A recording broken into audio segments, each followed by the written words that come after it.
کہ اگر ہم وہی اوصاف اپنے اندر پیدا کریں گے، اسی طرح کا ایمان، اسی طرح کا توکل، اسی طرح کا صبر،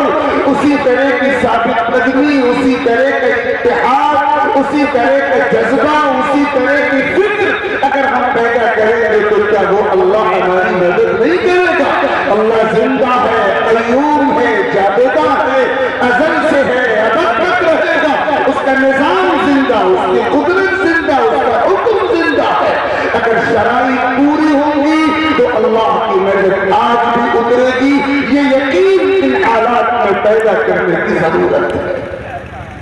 میں یہ بات بڑی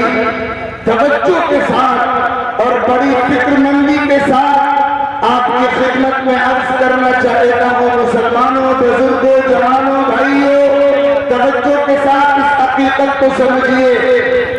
آپ کو کبھی بھی یہ شکوہ نہیں ہونا چاہیے کہ آپ اس ملک میں اقلیت میں ہیں۔ آپ کو کبھی بھی یہ شکوہ نہیں ہونا چاہیے کہ آپ کی تعداد اس ملک میں کم ہے اور آپ اکثریت کے نرغے میں ہیں۔ ہمارے لیے ان حالات میں اگر کوئی نمونہ سب سے روشن نمونہ ہے، حضور اکرم علیہ السلام کی مکی زندگی، 13 سال کی مکی زندگی، مکہ المکرمہ میں مسلمان بہت چھوٹی سی اقلیت تھے اور ان کا مقابلہ ایسی اکثریت سے تھا جو 100% دشمن تھی۔ مکے کی مسلم اقلیت کے مقابل میں آج ہندوستان کی مسلم اقلیت تعداد کے اعتبار سے بہت زیادہ ہے۔ آپ بلا مبالغہ اس ملک کی 20% آبادی ہے، بلکہ بہت سے سروے اس سے زائد کی تعداد بھی بیان کرتے ہیں۔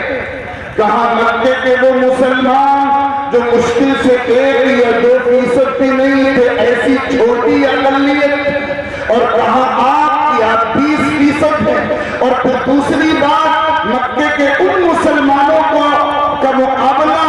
اس غیر مسلم اکثریت سے تھا جو 100% دشمن تھی، اور آپ ایسی غیر مسلم اکثریت کے سامنے ہیں جن میں چھوٹی سی ایک زہریلی تعداد کو نکالا جائے تو ایک بہت بڑا طبقہ آج بھی ان غیر گزرے پروپیگنڈے کے آلات میں بھی سچائی اور امن اور انصاف کے تقاضوں کو مرکوز رکھے جانے کی بات کرتا۔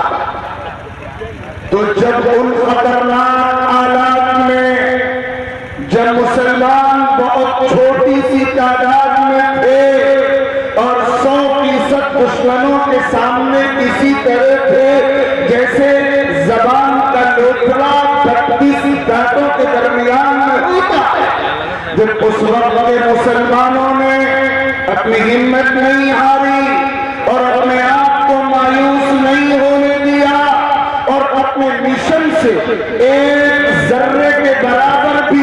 ڈگمگاہٹ ان کی زندگیوں میں نہیں پیدا ہوئی، وہ چلے رہے اور ڈٹے رہے اور اڑے رہے، اپنے موقف پر اپنے کو بھلاتے رہے، اپنے کو تھپاتے رہے، نہ دن کو دن سمجھا، نہ رات کو رات سمجھا، اپنا آرام قربان، اپنی جانیں قربان، اپنی اولادیں قربان، اپنے گھر قربان، اپنی جائیدادیں قربان، اپنے مفادات قربان، اپنی مصلحتیں قربان، اپنے وطن قربان، اپنے گھر بار قربان، اپنے کاروبار قربان، سب کچھ دین کے نام پر انہوں نے لٹایا اور پھر اللہ نے ان کو عزتوں کے اس مقام تک پہنچایا کہ صحابہ کا وہی گروہ قیامت کی صبح تک آنے والی پوری انسانیت کے لیے زندگی کے الگوشے میں سب سے روشن اور اول نمونہ بنا۔ تو جب صحابہ ان حالات میں مایوس نہیں ہوئے تو ہمارے لیے کہاں سے جواز ہے، کہاں سے گنجائش ہے، کیوں کر اس بات کی گنجائش ہو سکتی ہے کہ ہم ان حالات میں مایوس ہو جائیں، نا امید ہو جائیں اور اللہ تعالیٰ کی طرف رجوع ہونے کے بجائے دوسرے سہاروں کی تلاش میں در در کے ٹھوکریں کھاتے تھے۔ میں یہ بات بہت فکر مندی کے ساتھ آپ کے دماغوں تک منتقل کرنا چاہتا ہوں۔ حضور اکرم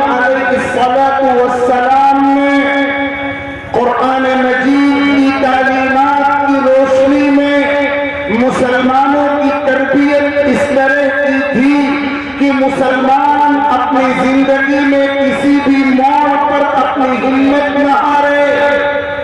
ثابت قدم رہے، مضبوطی کے ساتھ اپنے موقف پر قائم رہے، ڈٹا رہے، اپنے مشن پر جمع رہے، ہر طرح کی قربانی کے لیے تیار رہے۔ اس حقیقت کو اپنے دماغوں میں تازہ رکھے کہ موت کا ایک وقت متعین ہے اور تمام جتن بچنے کے کر لیے جائیں اور کوششیں بچنے کی کر لی جائیں۔ جب وقت موعود آئے گا نہ ایک پل آگے نہ ایک پل پیچھے، اس لیے اپنے سینوں میں دین کی خاطر، امت کی خاطر قربانی کا جذبہ پیدا کرنا پڑے گا اور اپنے آپ کو کھپانا اور کھلانا پڑے گا اور اپنے حق کے موقف پر ثابت قدم رہنا پڑے گا۔ آپ تصور کیجئے حضور اکرم علیہ الصلوۃ والسلام کی سیرت کے اس گوشے کا، احد کا غزوہ، حضور اکرم علیہ الصلوۃ والسلام کی سیرت کا بہت اہم حصہ ہے۔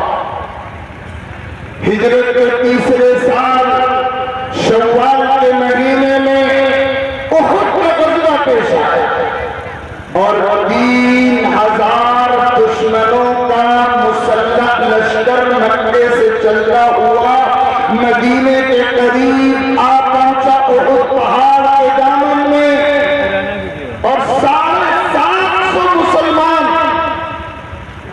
دشمن کے 3000 افراد کے مقابل میں،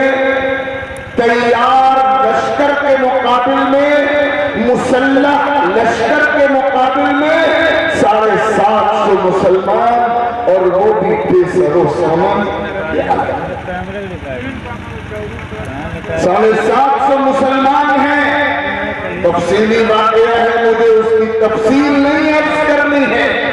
پہلے مرحلے میں مسلمانوں کو اللہ تعالیٰ نے کھلی ہوئی فتح عطا فرمائی، لیکن پھر اچانک منظر بدلتا ہے اور اچانک صورتحال یہ ہوتی ہے کہ ایک خاص مورچے پر متعین چند مسلمانوں کی ذرا سی جلد بازی نے بنایا ہوا کام بگاڑ،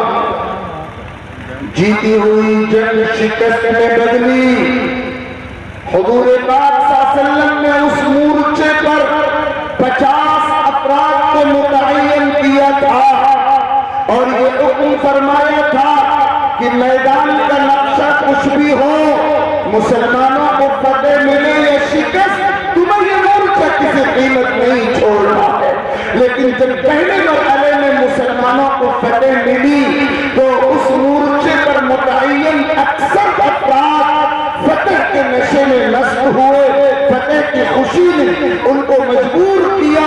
اور وہ حضور پاک صلی اللہ علیہ وسلم کے فرمان کو بھول بیٹھے، اور انہوں نے جلد بازی کی وجہ سے اپنے آپ کو وہاں سے ہٹایا۔ دشمن کا ایک دستہ جو تاک میں لگا ہوا تھا اس نے پیچھے سے دھاگا بولا اور آگے سے دشمنوں نے دوبارہ پلٹ کر وار کیا۔ مسلمان دونوں طرف سے دشمنوں کے نرغے میں آئے۔ حضور پاک صلی اللہ علیہ وسلم کی شہادت کی افواہ بھی دشمنوں کی طرف سے مسلمانوں کو بدحواس کرنے کے لیے پھیلائی گئی۔ 70 مسلمانوں کو شہید کیا گیا، بے شمار مسلمان زخمی ہوئے۔ حضور پاک صلی اللہ علیہ وسلم کو دشمنوں نے براہ راست ٹارگٹ کیا اور نیزوں سے اور تلواروں سے اور تیروں سے آپ پر حملہ شروع کیا۔ عجیب و غریب نازک موقع تھا،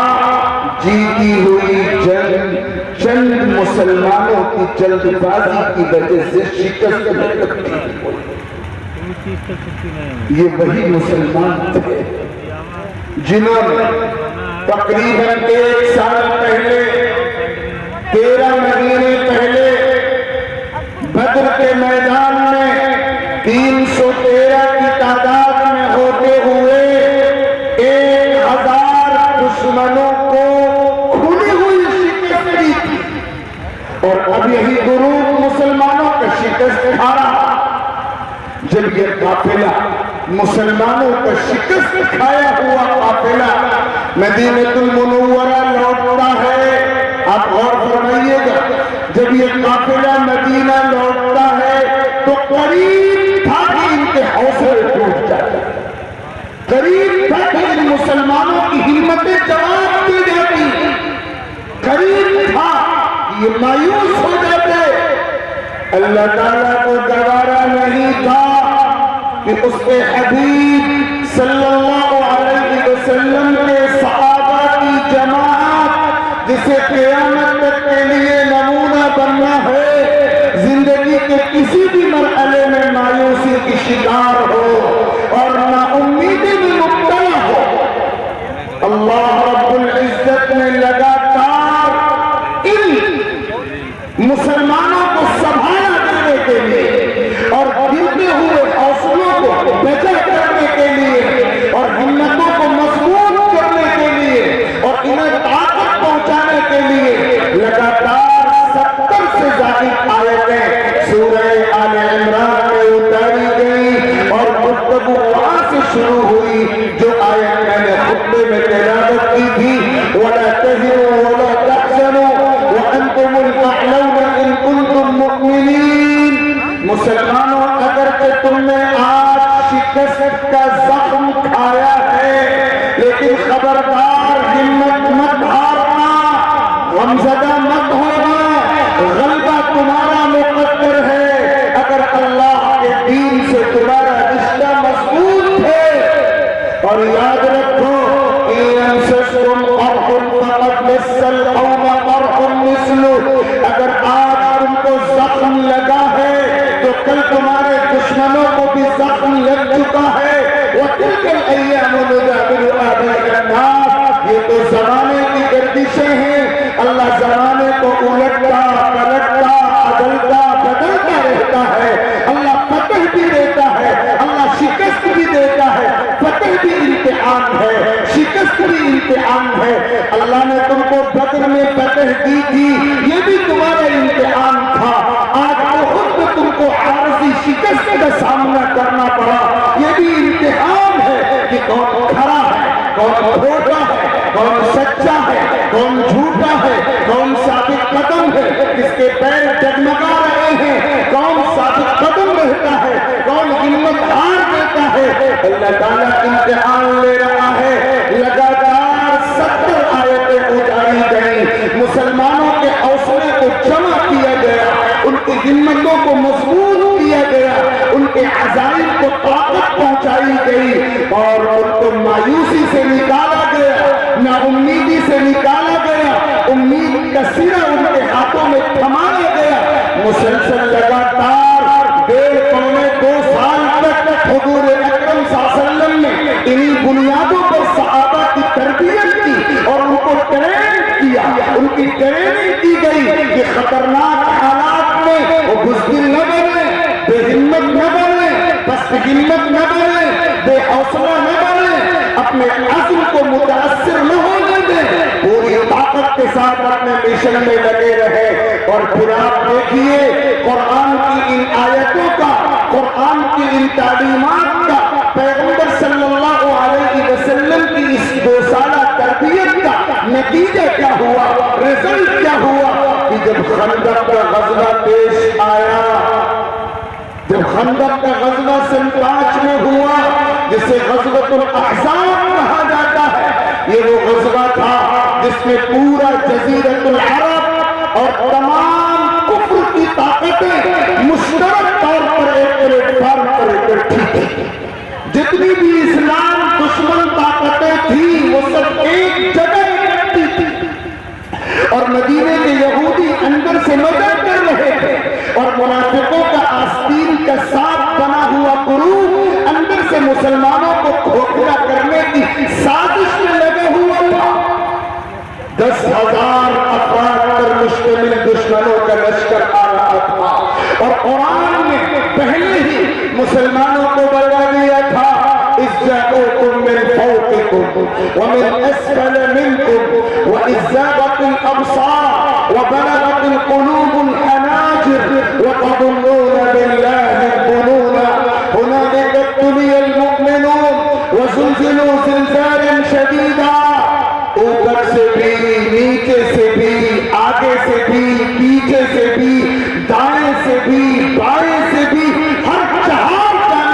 دشمنوں کے جتھے آئیں گے اور نگاہیں پتھرا اٹھیں گی اور کلیجے منہ کو آ جائیں گے اور جھجھوڑ ڈالا جائے گا، ہلا دیا جائے گا مسلمانوں کو۔ یہ پیشین گوئی کی گئی تھی، اور جب چند دنوں کے بعد ایسا ہی ہوا، دشمنوں کا اتنا خطرناک لشکر آیا، تو آپ تاریخ سے پوچھئے، قرآن سے پوچھئے، سیرت سے پوچھئے کہ کیا دشمنوں کے اتنے خطرناک لشکر کو دیکھ کر مسلمانوں کی صف میں کوئی ایک انسان بھی مایوس ہوا؟ کوئی ایک مسلمان بھی مایوس ہوا؟ کوئی ایک مسلمان بھی ہمت ہارا؟ 2 سال تک مستقل ٹریننگ دی گئی تھی، حالات کا مقابلہ ثابت قدم ہو کر کرنا ہے۔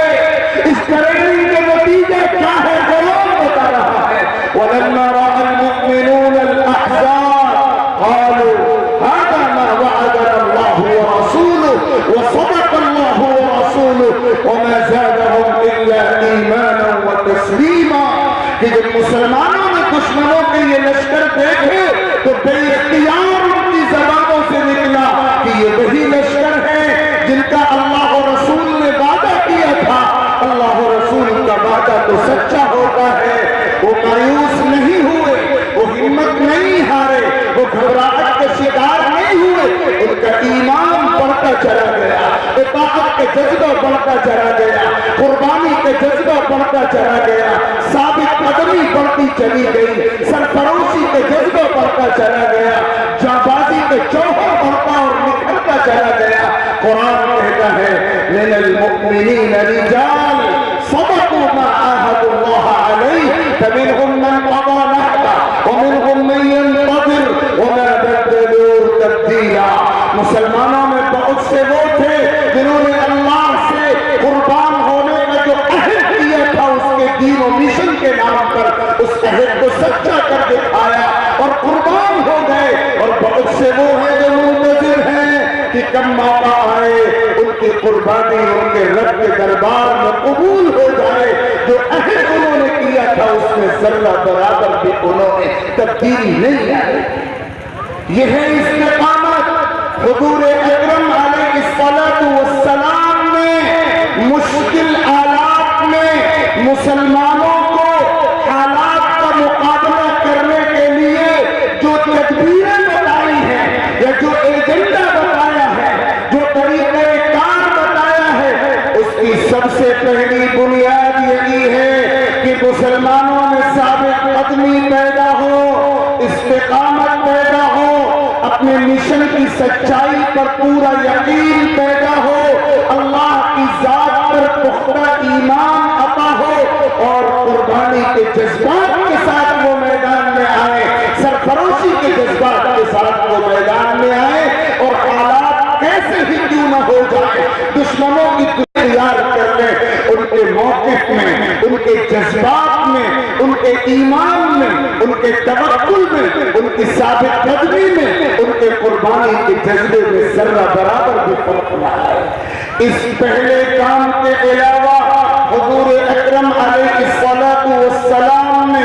3 باتیں خصوصیت کے ساتھ مزید اور ارشاد فرمائی۔ یہ 4 بنیادوں پر مشتمل ایجنڈا ہے جو حضور اکرم صلی اللہ علیہ وسلم نے حالات کا مقابلہ کرنے کے لیے امت کو دیا ہے۔ امت انہی 4 تدبیروں سے حالات کا مقابلہ کر سکتی ہے، اور ان تدبیروں سے اگر اپنے آپ کو الگ رکھا جائے گا، پیغمبر کے اس ایجنڈے کو اگر اپنے سامنے نہیں رکھا جائے گا، تو حالات کا مقابلہ کسی صورت میں نہیں ہو سکتا۔ پیغمبر علیہ الصلوۃ والسلام کے دیے ہوئے ایجنڈے کی پہلی بنیاد بڑی تفصیل سے میں نے آپ کی خدمت میں عرض کی، اپنے مشن پر اس کی سچائی کے یقین کے ساتھ، قربانی کے جذبے کے ساتھ ثابت قدم رہنا۔ اسے استقامت بھی کہا گیا، اسے صبر بھی کہا گیا، اسے ایمان بھی کہا گیا، اسے عزیمت بھی کہا گیا، اسے توکل بھی کہا گیا، اسے جذبہ قربانی بھی کہا گیا۔ اس کے بعد دوسری بنیاد امت کے لیے حالات کا مقابلہ تدبیر کے طور پر وحدت اور اجتماعیت، امت کا اتحاد، امت کی اجتماعیت، یہ امت کی مضبوطی کے لیے سب سے بڑی بنیاد کا مقام رکھتی ہے۔ جب تک ہم متحد نہیں ہوں گے اور جب تک ہماری صفوں میں اتحاد نہیں ہوگا اور جب تک ہمارے سینے عداوتوں اور نفرتوں سے پاک نہیں ہوں گے اور جب تک ہم اپنے دلوں کو بغض کی گندگی اور آلائش سے صاف اور ستھرا نہیں کریں گے، ہم اپنے دشمن کا مقابلہ کرنے میں کبھی بھی کامیاب نہیں ہو سکتے۔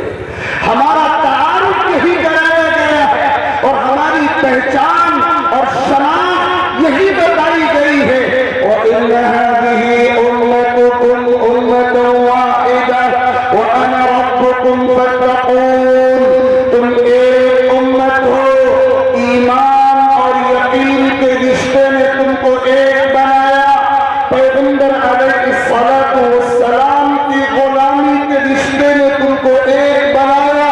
قرآن سے وابستگی کے رشتے نے تم کو ایک بنایا۔ تمہارے ایک ہونے کی یہ تین بنیادیں ہیں، اپنے مسلک کو، اپنے مشرق کو، اپنی رائے کو، اپنے فکر کو، اپنے نظریے کو، اپنے خاندان کو، اپنی دولت کو، اپنے قبیلے کو، اپنی برادری کو، اپنی نسبت کو، اپنے عہدے کو ایک طرف رکھو۔ تم کو ایک امت بنانے والی چیز تمہارا ایمان ہے جس سے سینہ روشن ہے۔ تمہیں ایک امت بنانے والی وہ نسبت ہے جو آقا صلی اللہ علیہ وسلم کی غلامی کی تم کو اللہ کی توفیق سے حاصل ہے۔ تم کو ایک امت بنانے والی چیز قرآن سے تمہارا رشتہ ہے۔ یہ تین نعمتیں ہیں جو تم کو ایک بنانے کے لیے تمہیں دی گئی ہے، ایمان کی نعمت، آقا صلی اللہ علیہ وسلم کی غلامی کی نعمت اور قرآن مجید سے وابستگی کی نعمت۔ اس لیے حالات کا مقابلہ امت نہیں کر سکتی جب تک امت متحد نہ ہو جائے، جب تک امت ایک پلیٹ فارم پر نہ آ جائے، جب تک آپ امت کے افراد کو تفریق کی قینچیوں سے کاٹنے کا منحوس عمل چھوڑ نہیں دیں گے اور اپنے سینے کو تعصب اور بغض اور عداوت کی نفسیات سے پاک نہیں کریں گے، اس وقت تک آپ حالات کا مقابلہ کرنے اور مقابلے میں کامیاب ہونے کی پوزیشن میں نہیں آ سکیں گے۔ اور تیسری بات، دعوت دین کا مبارک کام۔ آپ کے پاس ایمان کی جو دولت ہے، آپ کے پاس قرآن کی جو دولت ہے، آپ کے پاس شریعت کی جو نعمت ہے، یہ آپ کی پراپرٹی، آپ کی ملکیت، آپ کا سرمایہ، آپ کی جائیداد نہیں ہے، یہ امانت ہے آپ کے پاس، اور یہ امانت آپ کو دوسروں تک پہنچانی ہے۔ اور خاص طور پر اس ملک میں جہاں آپ ایک بہت بھاری غیر مسلم اکثریت کے درمیان رہتے ہیں، آپ کو حق کا پیغام دوسروں تک پہنچانا ہے۔ یہ کام صرف مدرسوں کا نہیں ہے، یہ کام صرف علماء حفاظ کا نہیں ہے، یہ کام صرف ان کا نہیں ہے جو ٹوپی اور داڑھی کے ساتھ دین کی خدمت کے ٹائٹل لے کر میدان میں ہے، یہ کام ہر مسلمان کا ہے، اپنی اپنی سطح پر، اپنے اپنے دائرے میں، اپنے اپنے سرکل میں، اپنی اپنی بساط کے مطابق حق کا پیغام دوسروں تک پہنچانا۔ یہ وہ نسخہ ہے جس سے دل جیتے جائیں، یہ وہ نسخہ ہے جس سے دشمن کی دشمنی کو محبت میں بدلا جائے، یہ وہ تدبیر ہے جس سے نفرتوں کا رخ پھیر دیا جائے۔ قرآن کہتا ہے، اور قرآن سے سچی بات کس کی ہو سکتی ہے؟ ادفع بالتی ہی احسن فإذا الذی بینک وبینہ عداوہ کأنہ ولی امین۔ تم برائی کا جواب اچھائی سے دو، اپنے اخلاق کا مظاہرہ کرو، حق کا پیغام دوسروں تک خیر خواہی کے ساتھ پہنچاؤ، جو حق تمہارے پاس ہے دوسروں تک منتقل کرو، تمہاری آنکھیں دیکھیں گی کہ جو تمہارا جانی دشمن ہے وہ تمہارا مخلص دوست بن جائے گا۔ یہ ہے حالات کا مقابلہ کرنے کے لیے حضور اکرم صلی اللہ علیہ وسلم کی طرف سے دیا گیا ایجنڈا، اور اس کی تیسری بنیاد اور چوتھی بنیاد ہے خدمت خلق۔ انسانی بنیادوں پر اللہ کی مخلوق کی خدمت کرنا ہمارا فرض ہے۔ حضور اکرم علیہ السلام کی پوری زندگی خدمت خلق کی مثالی زندگی ہے۔ بیواؤں کا خیال، یتیموں کا خیال، کمزوروں کا خیال، محتاجوں کا خیال، بے روزگاروں کا خیال، بے سہاروں کو سہارا فراہم کرنا، رشتوں کو جوڑنا، کمزوروں کو اٹھانا، گرتوں کو سنبھالا دینا، مصیبت زدوں کی مدد کرنا، آفت میں مبتلا لوگوں کا تعاون کرنا، دوسرے کے کام آ جانا، دوسروں کے دکھ کو اپنا دکھ سمجھنا، دوسروں کی مصیبت کو اپنی مصیبت سمجھنا، جہاں تک ممکن ہو تعاون کرنا، یہ ہے خدمت خلق کا مبارک کام جو پوری زندگی حضور پاک صلی اللہ علیہ وسلم کرتے رہے۔ اور خاص طور پر شروع کے جو 40 سال ہیں آپ کی آیات مبارکہ کے پہلی وحی کے اترنے سے پہلے کے 40 سال، ان 40 سالوں میں تو اصل کام ہی آپ کا یہ رہا۔ یہ 4 بنیادیں ہیں۔ آپ دستار بندی کے اجلاس میں تشریف فرما ہے، مدرسے کے نسبت پر منعقد ہونے والے اجلاس میں تشریف فرما ہے، قرآن کی نسبت پر منعقد ہونے والے اجلاس میں تشریف فرما ہے۔ خطرناک حالات کا سامنا پوری طاقت کے ساتھ آپ کر رہے ہیں۔ اگر آپ یہ چاہتے ہیں کہ آپ ناکام نہ ہو، اگر آپ یہ چاہتے ہیں کہ آپ کا دشمن اپنی سازش میں کامیاب نہ ہو،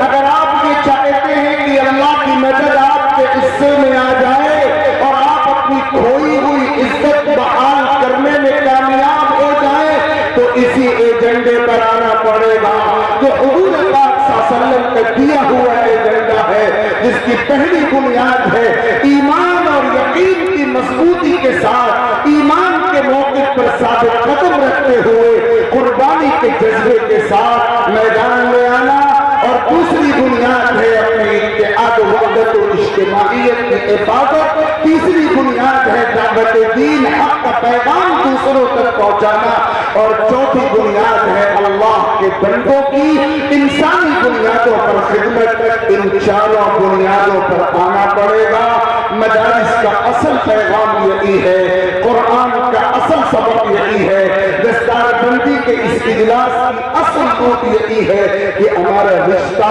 اللہ کے دین سے، اللہ کی کتاب سے، اللہ کی شریعت سے، اللہ کے پیغمبر سے، پیغمبر صلی اللہ علیہ وسلم کی سیرت سے پختہ ہو جائے، اور جو رہنمائیاں حالات کے لیے اگر سیرت میں ملتی ہیں ہم ان رہنمائیوں کو اپنے سامنے رکھیں۔ اللہ رب العزت مجھے اور آپ کو